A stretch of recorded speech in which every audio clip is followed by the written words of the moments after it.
Welcome to Module 8, Long-Term Sustainability of the CDOT Fiscal Year 2015 Grant Application Technical Assistance Module. This is the last module in a series of 8 modules that aim to help potential applicants for the CDOT application cycle to strengthen their applications for this fiscal year. During this module, you will learn some information and some tips that may help you fill out your long-term sustainability section of the application. As with the rest of the webinars, Jan is here with me. Hi. Hi, Jan. This is our last module, and we're a little bit excited because this has been a lot of module recording. Hasn't it, Jan? It has, and we are probably feeling fatigued just as you will be when you are at the end of writing your grant. Right. So, the long-term sustainability section is worth 5 points, and in this section, we are supposed to describe the plan for reducing reliance on federal funding in the future. Describe the long-term plan for the programmatic development and ongoing financial support of the project. If the project is being funded using funds in addition to those provided from this grant, list the type and approximate amount of other funding. Has this project previously been funded by CDOT? If yes, list the years funded, approximate dollar amounts, and progress to date in addressing the identified problem. Are they saying that they don't necessarily want to fund projects every year that are working on the exact same problem? I think so. I think the other thing is, CDOT, even though it always seems like they have a lot of money to grant out, actually have limited dollars. And so, always giving the same amount of money to one program, particularly if that program isn't really seeing outcomes, isn't a very good use of the money that they get from the federal government. And I think they're just making sure that people have a plan in place to, think of other ways to fund their project and diversify perhaps their funding for their organization so that they're not as reliant on federal funding sources, knowing as we do that those are sometimes out of our control about what's available and what's not. So I think that's what really this section is about. Okay. The evaluation section actually is only related to the sustainability plan. Does the applicant include a logical and feasible plan to reduce reliance on federal funding and a long-term plan for the programmatic development and ongoing fiscal support for the project? That seems kind of hard to write. It does seem kind of hard to write. I think that we definitely have to address it, and all of the sections in this application are important, but I also think we need to keep in mind that this section is 5 points, and so we don't want to spend a lot of time fleshing out a really detailed sustainability plan because we really want to score well on our application, and we want to make sure that they understand that we have a sustainability plan in place, but we don't need to provide tons of detail like we did, for example, with the evaluation plan. Okay. All right, well, we've reached the last section of our template for our outline. The only thing we have left after this is our budget, which is a separate template document. This webinar series does not actually include instructions for the budget. It has a lot of technical assistance built right into those templates. So this will be the last of the narrative section that we fill out, and the last bit that is part of that 8-page limit that we have to adhere to. Okay. So for long-term sustainability, this is kind of an example where what they're asking you to identify in the question is a little bit different than what they're asking in the evaluation criteria. But we don't want to ignore the places that don't directly sync to the evaluation criteria. Mm-hmm. We just want to make sure that the piece where we're getting points is really strong, and then we still need to address the other things. So let's just put in here some headers again like we were doing in the other section. So it looks like we need plan for reducing reliance on federal funding. Uh-huh. And as we've been talking about this, I think I thought of an idea that might work. If we have law enforcement's buy-in and they see that doing these high enforcement campaigns around the school is beneficial and works and we have numbers to back it up, do you think maybe it's something that they can take on and we won't have to pay that piece anymore? I like that. I think that's good. And maybe that's even something, I don't know, depending on when we talk to law enforcement and seeing how they feel about this, we may even be able to get that agreement now, pending the success, of course, of the project. Right. So I like that. So we'll put gain law enforcement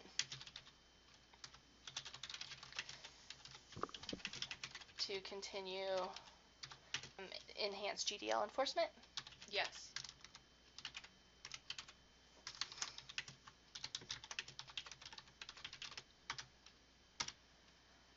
I also think, as an agency, we're looking into diversifying our funding in general. So, we are also able to accept gifts and donations from people that are, as a nonprofit, are able to get us.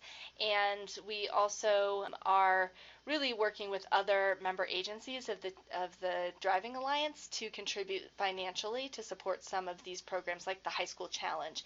For example, this year we may put in our budget to do some incentives. But as you can see, even in this year, we're relying on local businesses and insurance companies to provide some of the things that cost money. So maybe we can rely on our alliance members or larger community members to help us pay for some of these activities in the future. Okay. Diversify funding for agency. So we want to diversify funding for our agency. This might include gifts or donations, other funding sources, building new partnerships where that may open some different funding possibilities.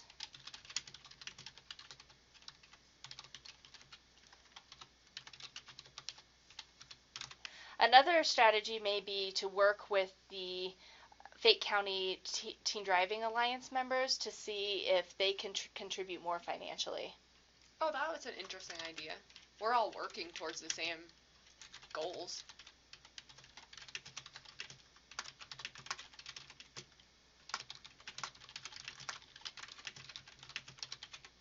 Okay, so I guess that is our plan.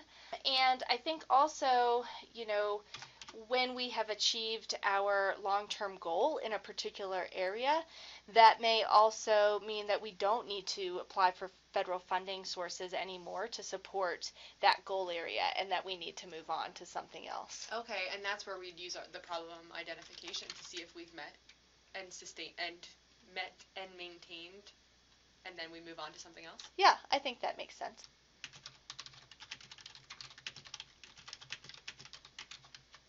So now we better look. That, I think, answers some of the questions around long-term sustainability to make sure that we have ongoing financial support for the project. Although maybe we could also have the schools adopt, some of the things, or leverage other funding sources within the schools to support some of the school-based programming. Yeah, that's a good idea. I mean, it can almost be like a club that the school runs if all the kids participate so much. So leveraging relationships with schools to get them to fund more of the high school challenge. I don't know. I think those are things we're exploring. This isn't a totally strong section for us, I think, as a new agency, but it should be enough to get us at least, some points in this section. Yeah, we have some ideas there. Yeah, okay. So now we also need to look at if our project is being funded in addition to funds provided by the grant, list the type and an approximate amount of funding. So I guess we could call it other funding sources for this project. Okay.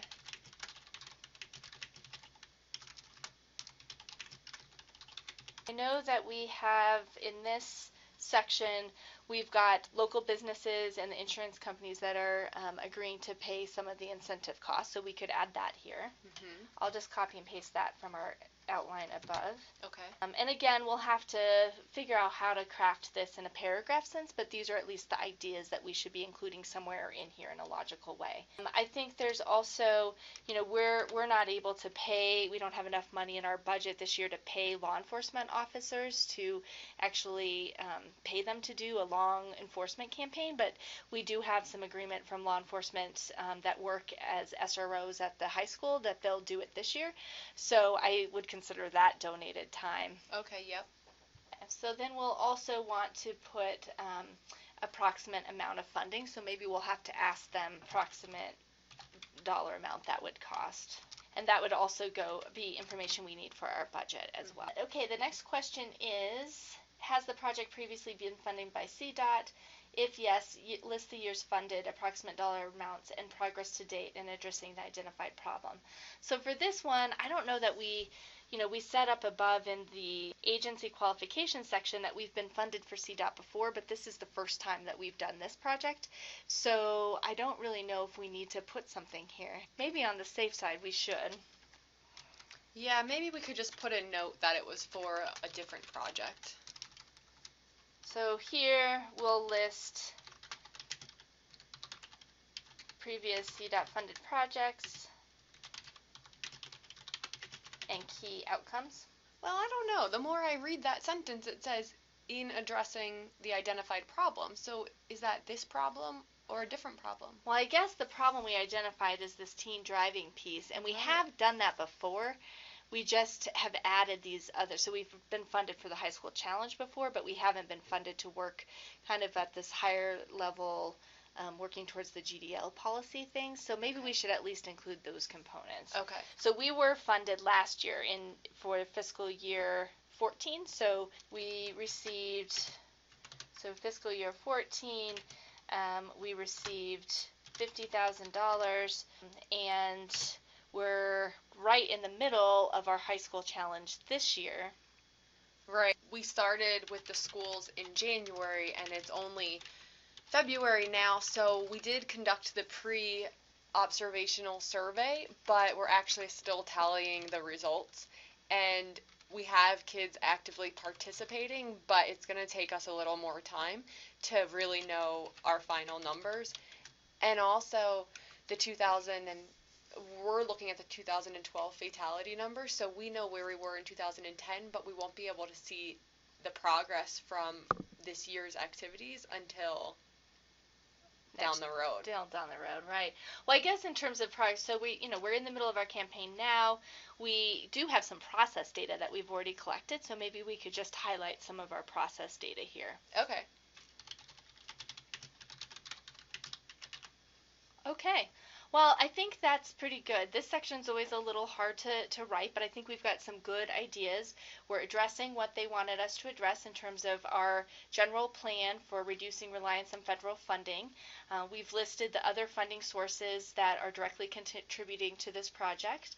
And then for our previous funding for CDOT, which is actually our current funding, we're highlighting a little bit about how much money we're receiving and where we're at in the project. We're going to have to summarize this pretty briefly, but hopefully it'll give them a reminder and an idea of what our current performance is like.